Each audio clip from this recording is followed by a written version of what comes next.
അവിടെ നല്ല മഴയുണ്ടെന്ന് തോന്നുന്നില്ല. കോഴിക്കോടാകെ നല്ല മഴ പെയ്യുന്നു എന്ന് വിവരമുണ്ടല്ലോ. മഴ തകർക്കാണോ?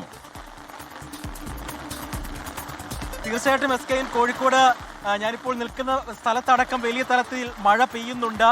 ഇന്നലെ രാത്രിയിൽ തുടങ്ങിയ മഴയാണ്. ആ മഴ ഇപ്പോഴും തുടർന്നുകൊണ്ടിരിക്കുകയാണ്. കിഴക്കൻ മേഖലകളിലും ഒപ്പം തന്നെ ബാലുശ്ശേരി, ഒപ്പം തന്നെ മുക്കം, കൂടരഞ്ഞി, കോടഞ്ചേരി മേഖലകളിലടക്കം ഇപ്പോൾ ശക്തമായ മഴയാണ് പെയ്തുകൊണ്ടിരിക്കുന്നത്. നഗരത്തിൽ വെള്ളക്കെട്ട് രൂപപ്പെട്ടതിനെ തുടർന്ന് ഗതാഗതം തന്നെ താറുമാറായിരിക്കുകയാണ്.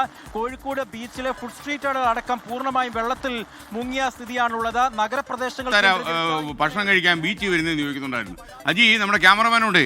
അപ്പോൾ ആ മഴയുടെ ദൃശ്യങ്ങളൊന്ന് ചാരുതയോടെ പകർത്തി ഒന്ന് പാൻ ചെയ്ത് കാണിക്കാൻ പറയും.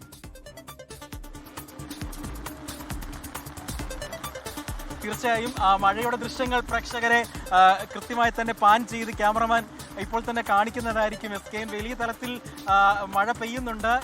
ശക്തമായ മഴയായതുകൊണ്ട് തന്നെ യാത്രക്കാരൊക്കെ വലിയ തരത്തിൽ ഉണ്ടായിട്ടുണ്ട്. നമുക്ക് വാഹനങ്ങളൊക്കെ കാണാം. റോഡിൽ വാഹനങ്ങളൊക്കെ വളരെ കുറവാണ്. പ്രത്യേകിച്ച് ഞാൻ ഇപ്പോൾ നിൽക്കുന്ന ഈ സ്ഥലത്ത് ഇരുചക്ര വാഹനങ്ങളടക്കം ഒരുപാട് പോകുന്ന ഒരു സ്ഥലം കൂടിയായിരുന്നു. അവിടെ ഇപ്പോൾ ഇരുചക്ര വാഹനങ്ങൾ പോലും പുറത്തേക്ക് ഇറക്കാൻ പോലും കഴിയാത്ത സാഹചര്യമാണ് ഉള്ളത്. ഇന്നലെ രാത്രിയിൽ തുടങ്ങിയ മഴ അത് തുടങ്ങിക്കൊണ്ടിരിക്കുന്നു. SKN മറ്റൊരു കാര്യം, കോഴിക്കോട് നഗരത്തിലെ സംബന്ധിച്ചിടത്തോളം പുതിയ റോഡുകളൊക്കെ തന്നെ വന്നു. പക്ഷേ ശാസ്ത്രീയമായി എങ്ങനെ വെള്ളം ഒഴുക്കിക്കളയാം എന്നതിനെ പറ്റി ആരും പഠനം നടത്തിയില്ല. ആ വെള്ളക്കെട്ട് രൂപപ്പെട്ടത് മുതലും വലിയ തലത്തിലുള്ള ഗതാഗത കുരുക്ക് അനുഭവപ്പെടുന്നുണ്ട്. വേനൽ മഴ തുടങ്ങിയ കാലഘട്ടം മുതൽ തന്നെ വലിയ തലത്തിലുള്ള കൃഷിനാശം ഈ മലയോര മേഖലകളിലും കിഴക്കൻ മേഖലകളിലും ഒക്കെ ഉണ്ടായിരുന്നു. എന്നാൽ ഇന്നലെ പെയ്ത മഴയിൽ അത്തരത്തിലുള്ള നാശനഷ്ടങ്ങളും ഒന്നും ഉണ്ടായില്ല. പക്ഷേ ഈ റോഡ് അപകടങ്ങൾ വർദ്ധിച്ചു വരുന്ന സാഹചര്യങ്ങൾ കൂടിയുണ്ട്. പ്രത്യേകിച്ച് ഇന്ന് ഈ കുന്നമംഗലം ഭാഗത്ത് ആംബുലൻസ് മറിഞ്ഞ് ഒരാൾ മരണപ്പെടുന്ന സാഹചര്യങ്ങളൊക്കെ ഉണ്ടായിരുന്നു. SKN. ഓക്കെ, അജി കുഞ്ഞുമനാണ് വിവരങ്ങൾ നൽകിയത്. നല്ല മഴയും കാറ്റും കോഴിക്കോട് ജില്ലയിലുണ്ടെന്നാണ് ഞാൻ മനസ്സിലാക്കുന്നത്.